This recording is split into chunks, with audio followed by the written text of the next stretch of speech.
তাহলে সেই মানুষটা যখন একজন আলেম দ্বীনের বিরুদ্ধে যখন তাকে কিছু বলে তার মনটা বড় ব্যথিত হয়। আজ বিবি বাচ্চা মা বাপ আপনজন আত্মীয় স্বজন সবাইকে ছেড়ে 5,000 6,000 7,000 8,000 টাকার মাইনে আমরা মনে করছি বিরাট কিছু দিয়ে দিচ্ছি। বিরাট বন্ধুবর্গ, আলেমের ইজ্জত দিতে শেখেন। আন উবাদা ইবনে আসসামাত আন্না রাসূলুল্লাহ সাল্লাল্লাহু আলাইহি ওয়াসাল্লাম মান লাম ইয়ারহাম কাবীরানা ওয়া মান লাম ইয়ারহাম সাগীরানা ওয়া মান লাম ইয়াকবির কাবীরানা ওয়া মান লাম ইউরিফু লিআলিমিনা হাক্কাহু ফালাইসা মিন্নি। আমার রাসূল আকরাম সাল্লাল্লাহু আলাইহি ওয়াসাল্লাম আজ থেকে 1,500 বছর আগে ছোট্ট একটি হাদিসের টুকরো তেলাওয়াত করলেন। মান লাম ইয়ারহাম সাগীরানা, যারা ছোট ছোট বাচ্চাদের স্নেহ মায়া মমতা প্রেম প্রীতি ভালোবাসা দিল না। ওয়া মান লাম ইয়াকবির কাবীরানা, যারা বয় বৃদ্ধি যারা জ্ঞান বৃদ্ধি তাদেরকে শ্রদ্ধা সম্মান করলো না, মূল্যায়ন করলো না। ওয়া মান লাম ইউরিফু লিআলিমিনা হাক্কাহু, যারা আলেমদের ইজ্জত বুঝলো না। আমি রাসূলুল্লাহ সাল্লাল্লাহু আলাইহি ওয়াসাল্লাম আমি শেষ অংশে ছোট্ট একটা অংশ বলেছি ফালাইসা মিন্নি। অবশ্যই তোমরা শুনে রাখো, জেনে রাখো, যারা ছোটদেরকে ভালোবাসা দিল না, যারা বড়দেরকে সম্মান করতে জানলো না, যারা আলেমদের ইজ্জত বুঝলো না, আমি রাসূলুল্লাহ বললাম অবশ্যই আমার দলভুক্ত হতে পারে না। এবার আপনাদের কাছে প্রশ্ন, বিবেক আকলে সালিম অনুভূতি চিন্তা চেতনা আল্লাহ সব দিয়েছে আলহামদুলিল্লাহ।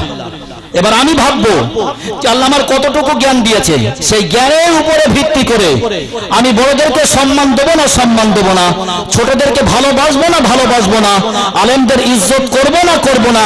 আমার রাসূলুল্লাহ বলছে ফালাইসা মিন্নি, সে আমার উম্মতের দলভুক্ত নাই।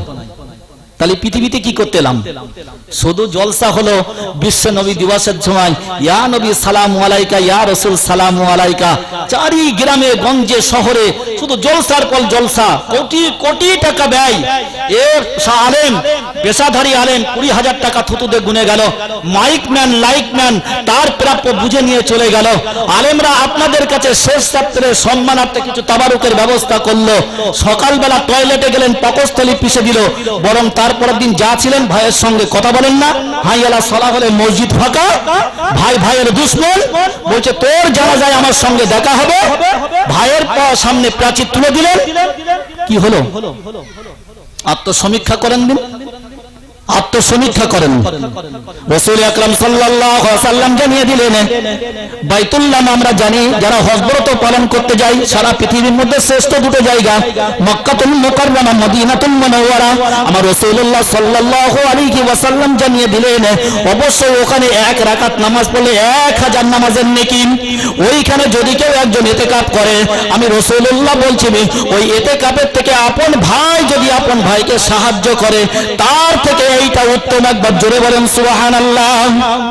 ভাবেন দিন আমাদের হিংসা ভিতরে, ও প্রতিষ্ঠিত হচ্ছে আমার কষ্ট হচ্ছে, ও বড় লোক হচ্ছে আমার গাজালা করছে, আমি বসে সাতটা খেলছি, জুয়া খেলছি, মদ খেলছি, আর আমার ভাইটা সকালে যাচ্ছে রাত্রে আসছে হাড় ভাঙা পরিশ্রম করে, তার বিল্ডিং এর পরের বিল্ডিং, তার ছেলেগুলো প্রতিষ্ঠিতের পর প্রতিষ্ঠিত হচ্ছে, আপনার কলজে জ্বালা করছে কেন? একবার ভাবলেন না? আর মসজিদ গিয়ে সেজদা দিচ্ছেন, আল্লাহ তুমি আমাকে ক্ষমা করে দাও, আল্লাহ তুমি আমাকে ক্ষমা করে দাও। মনটা পরিষ্কার করেন, মনটা। ইয়াউমা লা ইয়ানফাউ মালুন ওয়ালা বানুন ইল্লা মান আতাল্লাহা বিকলবিন সালিম। আমার রব্বুল আলামিন আল্লাহ 19 পারায় ছোট্ট একটা আয়াতের অঙ্ক থ্রো করলেন জিবরিল রাসূলুল্লাহর কাছে। ইয়াউমা লা ইয়ানফাউ মালুন ওয়ালা বানুন ইল্লা মান আতাল্লাহা বিকলবিন সালিম। সেদিন কিয়ামতের ময়দানে, মাহশারের ময়দানে, মুসিবতের দিনে, কঠিন দিবসে রব্বুল আলামিন আল্লাহ আপনার ধন সম্পদ সন্তান সন্ততি দেখবে না, ইল্লা মান আতাল্লাহা বিকলবিন সালিম, আপনার সুন্দর একটা অন্তর দেখবেন। কোরআন আমার ব্যক্তিগত কোনো বনাওয়াত না, বলো যারা হাফেজ যারা আলেম একদম 19 পারা করেন, জলজল করছে আয়াতটা, মনে হচ্ছে এক্ষুন যেন জিবরাইল রাসূলুল্লাহকে বলে দিয়েছেন।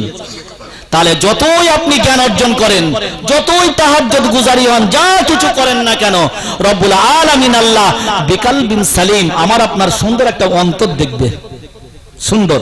ওয়ানাজাউল মাওয়াজিন আল কিসতা লিয়াউমিল কিয়ামা ফালা তুযলামু নাফসুন শাইয়া ওয়া ইন কানা মিসকালা হাববাতিন মিন খারদালিন আতাইনা বিহা ওয়া কাফা বিনা হাসিবিন। আল্লাহ 17 পারায় সূরা হাজের দুটো তিনটে পৃষ্ঠায় স্পষ্ট করে বলে দিয়েছেন, ওয়ানাদাউল মাওয়াজিন আল কিসতা লিয়াউমিল কিয়ামা, আমি মাহশারের ময়দানে, কিয়ামতের ময়দানে বান্দা তোমার আমলনামাগুলো আমি ওজনের পাল্লায় দিয়ে দেব। ফালা তুজলামু নাফসুন শাইয়্যা, আমি বান্দার প্রতি বিন্দু মাত্র কোনো অবিচার অত্যাচার করব না। ফালা তুজলামু নাফসুন শাইয়্যা, আমি জুলুম করব না। ওয়া ইন কানা মিসকালা হাববাতিন মিন খারদাল, যদি শস্যের থেকেও যদি কম সম পরিমাণ যদি তোমার ঈমান থাকে, ওয়াকাফা বিনা হাসিবিন, বান্দা সেদিন হিসাবের জন্যই আমি আল্লাহ যথেষ্ট। সব আল্লাহর কোরআন, কি সুন্দর বলেন। কোরআন যত পড়বেন তত ভালো লাগে। ইমাম সাহেব প্রত্যেকদিন মাগরিব এশা ফজরে পড়ে, আর পৃথিবীর কোন একজন মুমিন ইমানদার রাসূলের উম্মত একদিনে বলেছে, ইমাম সাহেব সূরা ফাতিহা আর পড়ে নেওয়ার ভালো লাগে না? সেই মাদ্রাসা, সেই ছোট ছোট স্নেহের ভাই ও বোনেরা, যে সমস্ত আসাতেজা কিরাম, একবার ভাবেন দিন আপনাদের দাঁড়ে দাঁড়ে গিয়ে যাকাত, ফিতরা, কুরবানির চামড়া, এর কাছে গিয়ে ওর কাছে গিয়ে আজ বলছেন মা সাহেব কালকে আসবেন, আপনার কাছে গেল আপনি মানে রোজার মাসে আসবেন কিছু যাকাত দেব, আপনি কুরবানির সময় আসবেন চামড়া বিক্রি করে আপনাকে কিছু দেব, অথচ দেখেন 24 ঘন্টা তারা সার্ভিস দিচ্ছে। কত দেন? 4000, 5000, 6000, 7000। ভাবেন দিন এখন বর্তমান যে দ্রব্যমূল্য বৃদ্ধির বাজার, তাতে করে একটা মানুষের যদি 500 টাকা রোজ না হয়, তার সংসার চালাতে গিয়ে হিমশিম খাবে। এখন একটা বাড়িতে তো 5টা মোবাইল, ও তো রিচার্জ করলেই তো 1000 টাকা, 250 টাকা করে 4টে তো 4 দুগুণে 8 আর 5 দুগুণে 10, এই তো 1000 টাকা হয়ে গেল। এটা কি জানেন? আল্লাহর অশেষ করুণা। আল্লাহ চালিয়ে নাই, আল্লাহ চালিয়ে নেয়, আলহামদুলিল্লাহ। তাদের আল্লাহ ইজ্জত দিয়েছে। ওই জন্য সব সময় যে সমস্ত মাদ্রাসা থেকে বাচ্চারা আপনাদের দাঁড়ে দাঁড়ে আসবে, তাদেরকে মায়া করেন, ভালোবাসেন, বুকে জড়িয়ে ধরে নেন।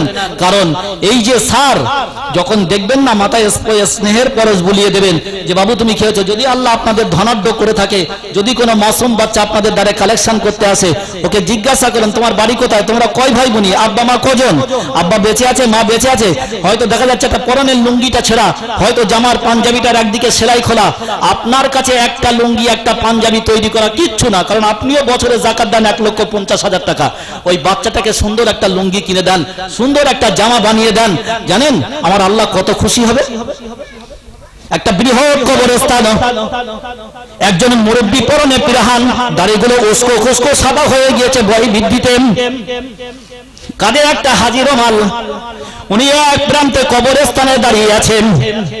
যতগুলো মানুষ ছিল কবর থেকে উঠছে, একটা জায়গায় ছোট ছোট যখন খাজুরের দানাগুলো ফলে, ঠিক তদানুরূপ কিছু খাজানা একটা জায়গায় ডিবি করে রাখা হয়েছে। ওই কবরস্থানে প্রত্যেকেই একজন করে এক মুঠো করে নেয়, কবরের মধ্যে ঢুকে যায়। আমার মুরব্বী দূর থেকে অবলোকন করছেন, যার দাড়িগুলো বই বৃদ্ধিতে পেকে গিয়েছে, যার পরনে পিরাহান, বয়সটা অনেক, উনি ভালোভাবে খেয়াল করলেন সবার মধ্যে নিয়ে যাচ্ছে একজন ব্যক্তি শূন্য হাতে কবর থেকে বার হচ্ছে, কবরে চলে যাচ্ছেন। বেশ কিছুদিন হলো মুরব্বী দূর থেকে আওয়াজ দিলেন, বাবু একটু দাঁড়িয়ে যাও। বলেন হুজুর, বলে আমি বেশ কিছুদিন খেয়াল করছি কবরস্থানে সবাই ওঠে, কিছু কিছু খাজানা নিয়ে কবরে চলে যায়, তুমি শূন্য হাতে যাও। বলছে হুজুর অবশ্যই আপনি ঠিক বলেছেন, বারহাক আপনার কথাটা অ্যাক্টিভ, এর মধ্যে কোনো দ্বিচারিতা নেই। হুজুর আমার একজন যোগ্য আলেমে দ্বীন দেখে এসেছিলাম, হাফেজে কোরআন এবং আলেমে দ্বীন, আমার মওতের পরে প্রতিদিন আমার জন্য প্রাণ ভরে দোয়া করতে, রব্বুল আলামিন আল্লাহ আমি অযোগ্য সন্তান হয়ে যোগ্য পিতার জন্য দোয়া চাইছি, মালিক যদি আমার আব্বা আমাকে মানুষ করার জন্য, আমাকে প্রতিষ্ঠিত করার জন্য যদি কোনো ন্যায় অন্যায় করে ফেলে, রব্বুল আলামিন আল্লাহ চোখের পানি ছেড়ে দিয়ে তোমার কাছে চাইছি আমার পিতাকে তুমি ক্ষমা করে দিও। বাবা তুমি ঠিকই বলেছো, আজকের এই জন্য এই খাজানাটা আমার নেবার প্রয়োজন মনে করলো। আমার যে ছেলেটা আলেমে দ্বীন হুফাজে কেরাম, আমি তাকে রেখে এসেছিলাম, আল্লাহ তাকে আজকের ডেকে নিল। ওই জন্য আমার প্রয়োজন মনে হলো যে আজকের কিছু খাজানা নিয়ে আমাকে কবরে যেতে হবে। একবার জোরে বলেন সুবহানাল্লাহ। আমার রব্বুল আলামিন এখানে বলিনি যে মাধ্যমিকে 3টে সাবজেক্টে লেটার পেয়েছে, যে এইচএসে 3টে সাবজেক্টে লেটার পেয়েছে, যে বিরাট বড় স্কুলের জজ খ্যাতি নাম অর্জন করেছে। আমার আল্লাহ একটা বার বলিনি, আমার রাসূলুল্লাহ জানিয়ে দিলেন তলাবুল ইলমু ফারিদা আলা কুল্লি মুসলিমিন ওয়া মুসলিমা, প্রত্যেকটা নরনারী বেটা ছেলে মেয়ে ছেলে সকলের জন্য দ্বীনের জ্ঞান অর্জন করা ফরজ। তো বাস্তব। আপনি এশার নামাজ পড়ে আসছেন, আমি আপনাদের লজ্জা দেওয়ার জন্য বলছি না, কটা মানুষ বলেন দিন যে মসজিদে প্রথম যখন ঢুকবো ডান পা দিয়ে কি বলতে হয়? ওটা তো বাংলা না। আমার রাসূল শিখিয়ে দেন আল্লাহুম্মা তাহলিম আবওয়াব রাহমাতিক, বাবুন মানে দরওয়াজা, তার বহু বচন আবওয়াব। রব্বুল আলামিন আল্লাহ কত সুন্দর শিখিয়ে দেন আল্লাহুম্মা তাহলি, আয় আল্লাহ তুমি খুলে দাও আবওয়াব রাহমাতিক, তোমার রহমতের দরজাগুলো। তাহলে ওটা কিন্তু বাংলা না, ওটা আরবি। আপনি মসজিদে ঢুকে গেলেন, মুসাল্লায় দাঁড়িয়ে গেলেন, ইন্নী ওয়াজজাহাতু ওয়াজহিয়া লিল্লাযী ফাতারাস সামাওয়াতি ওয়াল আরদা হানিফা ওয়া মা আনা মিনাল মুশরিক, ওটাও আরবি, ওটা বলো বাংলা না। ওটা বলো হাই স্কুলে শেখানো হয় না, ওটা বলো প্রাইমারি স্কুলে শেখানো হয় না, ওটা কোনো কলেজ বিদ্যালয় শেখানো হয় না, ওটা কেবলমাত্র শেখানো হয় মক্তবে নতুবা মাদ্রাসাতে। এবার পড়া হয়ে গেলে আপনি বলেন আল্লাহু আকবার, আপনি বাংলায় বলেন আল্লাহ তুমি সবথেকে বড়, তারপরে আপনাকে সানা পড়তে হচ্ছে, তারপরে আউযু বিল্লাহ বিসমিল্লাহ পড়তে হচ্ছে, তারপরে আপনি সূরা ফাতিহা তেলাওয়াত করলেন, তারপরে পরে আবার একটা সূরা পড়লেন, সবটাই কিন্তু আরবি। এটা ওই মক্তবে হুজুররাই শেখায় এবং মাদ্রাসায় আসাতেজাকে আমরা শেখাই। ওটা তো একটা বাংলা না। জানেন এদের ইজ্জত কত? আপনি বুঝতে পারবেন না। সূরা হুজুরাতে আল্লাহ জানিয়ে দিন লা তারফাউ আসওয়াতাকুম ফাওকা সাওতিন নাবিয়্যি ওয়া লা তাজহারু লাহু বিল কওলি কাজারি বাদি আমালিকুম আন তাহবাতা আমালুকুম ওয়া আনতুম লা তাশউরুন। যারা হাজী সাহেবরা হজ ব্রত পালন করেছে বাইতুল্লাহ, এত পরিমাণে সিকিউরিটি দেওয়া আছে হুজুরের রওজা মুবারাকে, আপনি জোরেও বলতে পারবেন আসসালাতু ওয়াসসালামু আলাইকা ইয়া রাসূলুল্লাহ, আসসালাতু ওয়াসসালামু আলাইকা ইয়া হাবিবাল্লাহ। না জোরে না আস্তে, আপনাকে আস্তে আস্তে বলতে হবে, আমার রাসূলুল্লাহ শুনবে তার জবাব দেবে। কত সুন্দর দেখেন, তা বলছে লা তারফাউ আসওয়াতাকুম ফাওকা সাওতিন নাবিয়্যি, হে দুনিয়ার মানুষ তোমরা শুনে রাখো, তোমার আওয়াজটা যেন নবীর আওয়াজের উপরে না হয়। আন তাহবাতা আমালুকুম, বান্দা তুমি দায়িত্বহীন ভাষায় শুনে নাও, যা কিছু আমল করেছো যদি তোমার ওই সালামটা রাসূলের আওয়াজের একটু উপরে চলে যায়, বান্দা মনে রেখো আমি আল্লাহ তোমার সারা জীবনের আমলটা বরবাদ করে দেব। ওই রাসূল মুফাসসিরিন হযরত আব্দুল্লাহ ইবনে আব্বাস রাদিয়াল্লাহু তাআলা আনহু বলছেন, ওই আয়াতের ব্যাখ্যায় ওই রাসূলের যতটাই মর্যাদা আর আলেমে দ্বীন হুফাজে আলেম যারা তাদের ঠিক অতটাই মর্যাদা। কি ভাবছেন আপনারা? আমরা মনে মনে করছি যে ছেলেটা সব থেকে বদমাইশ, যে ছেলেটা সব থেকে বদমাইশি করে মা বাপকে জ্বালায়, যা ওকে মাদ্রাসায় ভর্তি করে দিয়াই, কোনো অসুবিধা নেই, ও মাদ্রাসায় পড়ুক না পড়ুক যা ইচ্ছা তাই করবে। ভাবলেন? একবারও ভাবলেন না যে ছেলেটাকে আপনি মাধ্যমিক পড়ালেন, লেটার পেল, যাকে প্রত্যেকটা সাবজেক্ট ওয়াইজ একটা করে টিউটার দিয়েছিলেন, প্রত্যেকটা মাস্টার 500 টাকা করে সপ্তাহে একদিন করে পড়াতো, মাসে 4 দিন 2000 টাকা, ম্যাথ অঙ্ক হিস্ট্রি লাইফ সায়েন্স নাই জিওগ্রাফি যে কোনো একটা সাবজেক্ট দিয়ে দিলেন। তাহলে ওই বাচ্চাটার পিছনে আপনার ইচ্ছা কি ছিল? ভালো স্টুডেন্ট, ভালো ব্রিলিয়ান্ট, ওই স্কুলের মধ্যে ফার্স্ট হবে, হয়েছে। আপনি তাকে কি করলেন? হয়তো দেখা গেল লেখাপড়ার পরেও কিছু পাইনি, বেকার কোন একটা দোকান করে দিয়েছেন, নাই ব্যবসা বাণিজ্য। ওই ছেলেটাকে সুন্দর করে বলেন দিন, বাবা তুমি সূরা ফাতিহাটা ভালো করে তেলাওয়াত করে শোনাও এবং 4 রাকাত যে জোহরের নামাজ পড়তে হবে কিভাবে পড়তে হবে আমাকে একটু শিখিয়ে দাও, বা আমি যখন মরে যাব আমার কবর জিয়ারতটা করবে কিভাবে করতে হবে। বরং যে ছেলেটাকে সব থেকে নরমাল মনে করেছিলেন, এ মনে হয় কিচ্ছু পারবে না, অথচ যখন মাদ্রাসায় দিলেন আল্লাহর শকর, আল্লাহর দয়া অশেষ করুণার ভিত্তিতে দেখা গেল ওই বাচ্চাটা 5 বছর পরে গোটা কোরআনটাই হেফজ করে ফেললো। একবার জোরে বলেন সুবহানাল্লাহ। আজকের সেই মাদ্রাসায় আপনারা বসে আছেন, জানেন কত দামি জিনিস। আজ যে ছোট ছোট বাচ্চাদের মাথায় পাগড়ি দিয়ে দেওয়া হয়েছে, সুন্দর পরনে পোশাক, একটা করে পাঞ্জাবি, একটা করে পায়জামা, কত সুন্দর লাগছে পরিবেশটা। ওই জন্য সব সময় চেষ্টা করেন আলেমে দ্বীন বানানো, তাদেরকে কোরআনের হাফেজ করানো। কারণ যতই জাহেল হোক, যতই মূর্খ হোক, ওর মধ্যে যদি জ্ঞান থাকে, যদি ইলম থাকে, যদি আল্লাহর ভয় থাকে, আপনাকে কোনোদিন বৃদ্ধ বয়সে অবহেলা করবে না। বরং যার পিছনে অর্থটা ব্যয় করেছিলেন, যার জন্য মেহনত করেছিলেন, যে ব্রিলিয়ান্ট ছেলেটা, হয়তো সে তার বিবিকে পেয়ে গেল, শ্বশুর শাশুড়ির বিরাট বাংলো পেয়ে গেল, হয়তো বাপ মার কথা স্মৃতি পর থেকে ভেবে গেল। আর এই বেচারা ওই মসজিদে ইমামতি করে হয়তো 5000 কি 7000 টাকা দেয়, হয়তো দেখা গেল একটা দর্জির কাজ করে, কোনো দোকানে গিয়ে একটা পাঞ্জাবি সেলাই করে, তার বিনিময়ে আপনাদের বলছে আব্বা মা তোমরা আমার কাছে কেউ, আমাকে আল্লাহ যদি 2টো দেয় তোমাদেরও 2টো দিয়ে দেবে আলহামদুলিল্লাহ। বন্ধুবর্গ বুঝতে হবে। তাহলে ধরে নেন আমি মারা গিয়েছি, তা আমার মারা যাবার পরে আমার স্ত্রী গর্ভবতী, আমারই সন্তান 8 মাস 10 মাস কি 6 মাস 7 মাস রেখে আল্লাহ আমাকে ডেকে নিয়েছে। যখন ওই ছেলেটাকে পৃথিবীতে এলো তখন তার চাচা তাকে মানুষ করলো। তার চাচা যখন মানুষ করলো, যে কাজটা ছিল কার? বাপের, কিন্তু বাপের অবর্তমানে সেই কাজটা কে করলো? চাচা। রয়ুসুল মুফাসসিরিন ঠিক এটাই বোঝাতে চেয়েছে, রাসূল আকরাম সাল্লাল্লাহু আলাইহি ওয়াসাল্লামের পরেই আল উলামাউ ওয়ারাসাতুল আম্বিয়া, কারণ এরাই আপনাদের ডাইরেকশন দেখাবে, এরাই আপনাদের ইহদিনাস সিরাতাল মুস্তাকিমের পথ দেখাবে, এরাই আপনার ন্যায় অন্যায়, লিগাল আল লিগাল, এরাই আপনাকে ঠিক বার্তা পৌঁছে দেবে। কিন্তু একটা সাধারণ মানুষ কোনোদিন বলতে পারবে না। আপনি নামাজ পড়ছেন মসজিদে, ইমাম সাহেব আপনাকে আস্তে আস্তে কামরায় ডেকেছে, জোহর পরে একবার আমার কাছে আসবেন দিন, তার জ্ঞান আছে তো? বলছে মুরব্বী আপনি যে নামাজটা পড়ছিলেন নামাজটা একটু ভুল আছে, আপনি এইভাবে পড়বেন। তো ওই যেটা ইমাম সাহেব আপনাকে শ্রদ্ধা ভাজন হয়ে আপনাকে কামরায় ডাকলো কেন? আপনার সম্মান দিয়ে ডেকেছে, সবার সামনে বলেনি, এটা লজ্জিত যে চাচা বা মুরব্বী কি বেটা আপনি যে এইভাবে নামাজটা পড়ছেন নামাজটা ভুল হচ্ছে, আপনি নামাজটা এইভাবে পড়ে নেবেন, তাতে ভালো হবে। আপনি খুশি হলেন, যাক ইমাম সাহেব খুব ভালো কথা বলেছে। এবার আপনি যদি রক কাটা হয়, তার কাটা হয়, যদি জানা হয় ও তাহলে আমার নামাজটা ভুল দেখলেন আর সবার নামাজ ঠিক হচ্ছে, তার মানে আমাদের জ্ঞানের অভাব। আমাদের যদি জ্ঞানের অভাব না থাকতো আমি এক বাক্যে মেনে নিতাম বারহাক ও আলেমে দ্বীন নিশ্চয়ই আমার মধ্যে কোনো ভুল দেখেছে বলেই তাই তো আমাকে দেখে সুন্দর করে বলে দিল। এতে অপরাধটা কোথায় আমার আপনার? কিসের অপরাধ আমার আপনার?